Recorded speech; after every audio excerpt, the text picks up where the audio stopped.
Na szóval, repülünk Monacóban.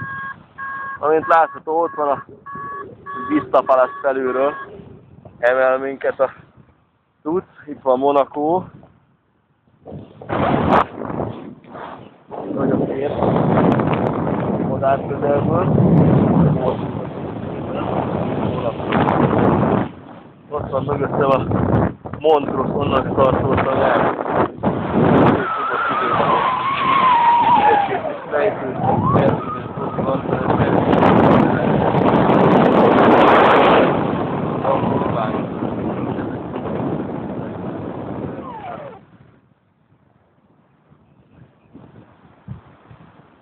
ismét szemben Monaco van. Köszönjük az őrültet. Itt a gyönyörű szép tenger. A távolban, ha látszik, nem biztos, hogy látszik, valamilyen jacht banzáj van, rengeteg sok jacht van a vizen.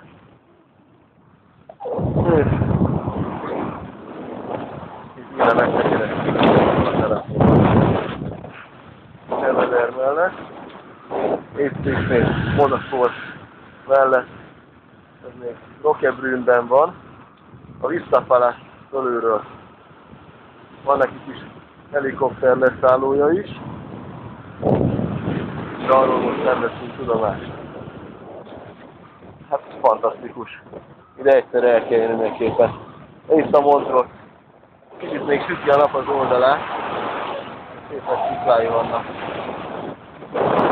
Ha már így a levegőben vagyunk, mutassuk meg madártávlatból azt a helyet, ahol le lehet szállni majd. Ez itt a leszálló, ez a szép hosszú tengerpart. Épp egy sárga ernyő készül leszállni oda lent. Ott van mellette nem messze a szállodánk is, nem tudom, hogy látszik-e a videón.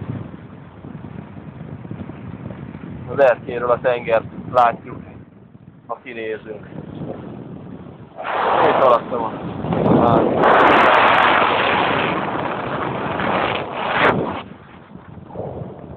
magasságunk pedig 402 méter.